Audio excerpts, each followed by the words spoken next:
Hello बच्चों, you are welcome to my channel English with Aarti Gupta. मैं हूँ आपकी आरती मैम। आज इस वीडियो में हम लोग क्लास 10th का एक बहुत ही अच्छा लेसन पढ़ेंगे जिसका टाइटल है the sermon at Benares. The sermon का मतलब होता है कोई भी उपदेश, और ये कहाँ दिया गया है? बनारस में। ये उपदेश क्यों दिया गया, किसने दिया, कहाँ दिया, ये सब आज हम इस वीडियो में जानेंगे। तो बच्चों, जब ये लेसन स्टार्ट होता है तो हम गौतम बुद्ध के बारे में जानते हैं। गौतम बुद्ध जब बॉर्न हुए थे तब इनको गौतम बुद्ध के नेम से नहीं जानते थे। तब इनका नेम था प्रिंस सिद्धार्थ। जब प्रिंस सिद्धार्थ 12 साल के हुए तो इनको स्कूलिंग करने के लिए भेज दिया गया। ये स्कूल तो जाते थे, लेकिन हम लोग की तरह फिजिक्स, केमिस्ट्री, बायो, इंग्लिश ये सब नहीं पढ़ने के लिए इनको भेजा गया। इनको हिंदुओं के जो ग्रंथ होते हैं जैसे कि रामायण, गीता एटसेट्रा, वो सब पढ़ने के लिए इनको भेजा गया। 4 इयर्स के बाद ये वापस आए। इनकी एक प्रिंसेस के साथ शादी करवा दी गई। इनको एक बेटा भी हुआ और उसके बाद के 10 साल तक बहुत ही अच्छे से इन्होंने शहंशाही तरीके से अपनी लाइफ को जिया। फिर अचानक से इनको एक बार ये लगा कि इस वर्ल्ड की सफरिंग को मुझे जानना है। इस वर्ल्ड में कितनी सफरिंग है और क्यों है। उसी टाइम अचानक से क्या हुआ, जब ये गए शिकार खेलने, हंटिंग पे गए, तो इन्होंने एक सिक मैन को देखा, एक ओल्ड मैन को देखा, इन्होंने एक साधु को देखा जो कि भीख मांग रहा था, और एक इन्होंने फर्दर प्रोसेशन भी देखा। फर्दर प्रोसेशन का मतलब एक शव यात्रा देखी इन्होंने। ये चीजें इनके अंदर बहुत ही ज्यादा घर कर गई। इन्होंने तुरंत ही वो अपने शाही पेरिस को छोड़ दिया और ये वर्ल्ड की तरफ निकल पड़े, ये जानने के लिए कि लोगों में इतनी सफरिंग है क्यों। ये 7 साल तक इधर से उधर घूमते रहे। फाइनली ये एक पीपल के पेड़ के नीचे बैठ गए और इन्होंने ये डिसाइड किया कि मैं यहाँ पे तब तक रहूंगा जब तक मुझे एनलाइटनमेंट नहीं हो जाता। मीन्स जब तक मुझे स्पिरिचुअल नॉलेज नहीं मिल जाती मैं यहाँ से नहीं उठूंगा। आफ्टर 7 डेज क्या देखते हैं कि गौतम बुद्ध अचानक से बहुत ही ज्यादा एनलाइटेड हो जाते हैं। तो उस पीपल के पेड़ का नेम रख दिया जाता है Bodhi tree. Bodhi tree means the tree of wisdom. इनको उस पेड़ के नीचे ही बैठ के ये अवेकन हुए थे, एनलाइटेड हुए थे, तो उसका नेम रख दिया गया बोधि ट्री। अब ये अपनी डेली लाइफ में जो भी सीखते, इनको जो भी एक्सपीरियंस होता, ये लोगों को वही टीच करने लगे। इस तरीके से इन्होंने जो अपना फर्स्ट सरमन दिया वो बनारस में दिया था। उन्होंने उस सरमन में जो भी बोला उस सरमन को प्रिजर्व करके मींस सेव करके रख लिया गया और यही एनसीईआरटी की बुक में दिया गया है। अब ये अपने सरमन में क्या बताते हैं? ये अपने सरमन में बताते हैं एक कैरेक्टर है किसा गौतमी का। किसा गौतमी जिसका एक ही बेटा था, उसकी डेथ हो जाती है।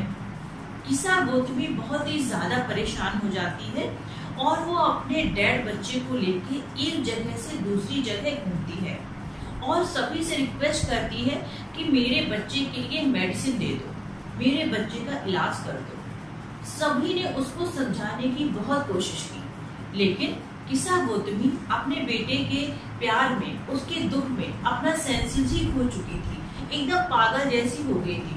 उसको किसी की बात समझ ही नहीं आ रही थी। फिर किसी ने किसा गौतमी से कहा कि मेरे पास तुम्हारे बेटे के लिए कोई इलाज तो नहीं है, लेकिन हाँ मैं एक ऐसे फिजिशियन को जानता हूँ जो तुम्हारे बेटे का इलाज कर देगा। वो पूछती है सर प्लीज मुझे बताइए। तो वो जो पर्सन था वो किसा गौतमी से कहता है कि आप शाक्य मुनि के पास जाइए। शाक्य मुनि जिनको गौतम बुद्ध भी बोला जाता है।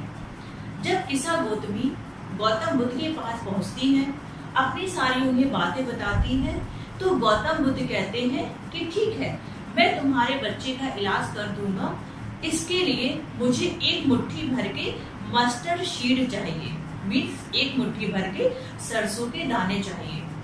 किसा गौतमी बहुत ही ज्यादा खुश हो जाती है और ये प्रॉमिस करती है कि मैं आपके लिए सरसों के दाने जरूर लेके आऊंगी। गौतम बुद्ध एक बात और ऐड करते हुए बोलते हैं कि तुम सरसों के दाने उस घर से लेकर आओगी जिस घर में किसी की भी डेथ ना हुई हो, ना फादर की, मदर की, फ्रेंड्स की और पेरेंट्स की, हस्बैंड की, किसी की भी डेथ ना हुई हो। किसा गौतमी घर घर जाती है, बहुत परेशान होती है। वो सबसे कहती है कि मुझे एक मुट्ठी भर के मस्टर्ड शीट दे दो। वो लोग कहते हैं कि हाँ ले लो मस्टर्ड शीट, ये रखे हुए हैं। लेकिन जब किसा गौतमी ये पूछती कि क्या आपके घर में किसी की डेथ हुई है, तो जवाब आता कि हाँ जिंदा लोग कम हैं, मरे हुए लोग ज्यादा हैं। और किसा गौतमी से रिक्वेस्ट करते हैं कि आप हमें हमारा दुख याद मत दिलाइए। किसा गौतमी बहुत ज्यादा थक जाती है, बहुत ज्यादा परेशान हो जाती है, क्योंकि उसे एक भी ऐसा सिंगल घर नहीं मिला था जहां किसी के बिलवड की डेथ ना हुई हो। किसा गौतमी थकी हारी रोड के किनारे बैठ जाती है और सिटी की लाइट्स को देखती है। सिटी की लाइट्स जो बार बार फ्लिकर अप हो रही थी, मीन्स बार बार लुपलुपा रही थी, टिमटिमा रही थी, और वो क्या करती है, अचानक से वो लाइट बंद हो जाती है। किसा गौतमी इस लाइट के इंसिडेंट को ह्यूमन लाइफ से को रिलेट करती है। उसको लगता है कि ह्यूमन की लाइफ भी बिल्कुल ऐसी ही है, पहले वो फ्लिकर अप होती है और फिर उसके बाद वो हमेशा के लिए बुझ जाती है, मीन्स हमेशा के लिए फिर वो इंसान खत्म हो जाता है, उसकी डेथ हो जाती है। फिर किसा गौतमी को ये धीमे धीमे एहसास होता है कि मैं अपने बच्चे के दुख में कितना ज्यादा सेल्फिश हो गई थी कि मुझे किसी की बात समझ ही नहीं आ रही थी, क्योंकि death is common to all. Death क्या है, सभी के लिए कॉमन है। फिर गौतम बुद्ध इसी स्टोरी के थ्रू ये समझाने की कोशिश करते हैं कि डेथ है वो हम सभी को आनी है। इस वर्ल्ड में जिसने भी जन्म लिया है उसकी डेथ कभी ना कभी होनी ही होनी है। ऐसा बिल्कुल भी नहीं है कि कोई यंग या एडल्ट ही नहीं मरेगा, मीन्स कोई यंग है तो नहीं मरेगा, अगर कोई एडल्ट है तो नहीं मरेगा, कोई फूल है या कोई वाइज है, मूर्ख भी मरेगा, बुद्धिमान इंसान भी मरेगा। एक फादर अपने बेटे को नहीं बचा सकता, रिश्तेदार रिलेटिव्स अपने रिश्तेदारों को नहीं बचा सकते। जैसे कि पके हुए फल को, जब पका हुआ फल होता है उसको गिरने के चांस ज्यादा रहते हैं, वैसे ही ह्यूमन लाइफ भी है, हमेशा खतरे में होती है। कोई ये नहीं कह सकता कि मुझे डेथ नहीं आएगी, because again I am repeating my words, death is common to all. यही उनकी फिलॉसफी थी। उन्होंने समझाया जैसे कि इस धरती में बने हुए जितने भी वीसल हैं, वीसल मीन्स बर्तन, जैसे कि कोई मिट्टी का बर्तन जिसको कोई कुम्हार बनाता है, एक ना एक दिन वो टूट के डिस्ट्रॉय हो ही जाता है। जैसे कि कोई रिश्तेदार जब बहुत ही ज्यादा रोता है, बहुत ही ज्यादा परेशान होता है, लेमेंटेशन करता है और दुख मनाता है, उससे कुछ हासिल नहीं होने वाला, क्योंकि उसके देखते ही देखते एक के बाद एक डेथ अपने साथ उसको ले जाती है।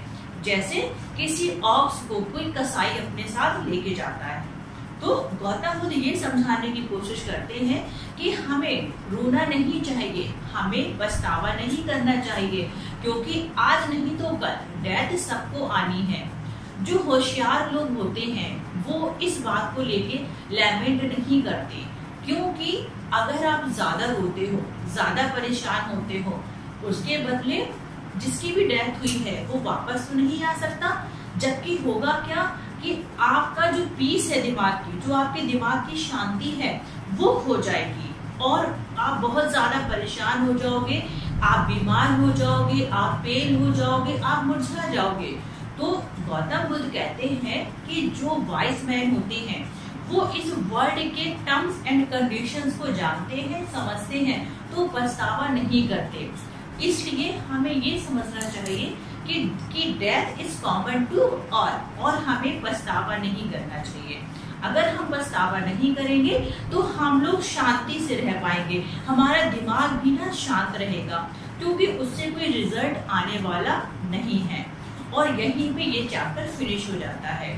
तो बच्चों, आई एम श्योर कि आपको समझ में आया होगा कि किसा गौतमी, जिसको बहुत सारे लोगों ने समझाया, उसको कोई भी बात समझ नहीं आ रही थी। बट जब उसने रियल लाइफ में इसको प्रैक्टिकली देखा, इसको वो हर घर में गई। गौतम बुद्ध ने मस्टर्ड शील्ड लाने को बोला, उसके साथ टर्म्स एंड कंडीशंस भी रखी। उसका रीजन यही था कि किसा गौतमी को ये पता होना चाहिए कि सिर्फ मेरे साथ ही ऐसा नहीं हुआ है, केवल ऐसा मेरा बेटा ही नहीं है जिसकी डेथ हुई है, ये सभी के साथ होता है। और किसा गौतमी इसी फिलॉसफी के एक छोटे से एग्जाम्पल के थ्रू ये बात समझ आती है। यही है गौतम बुद्ध के विजडम का रिफ्लेक्शन, मीन्स अपनी बात को कैसे इजी तरीके से दूसरे को समझा देना। तो बच्चों, आई एम श्योर कि अब आपको इस लेसन में कोई डाउट नहीं होगा। तो आज के वीडियो में बस इतना ही। Thank you so much.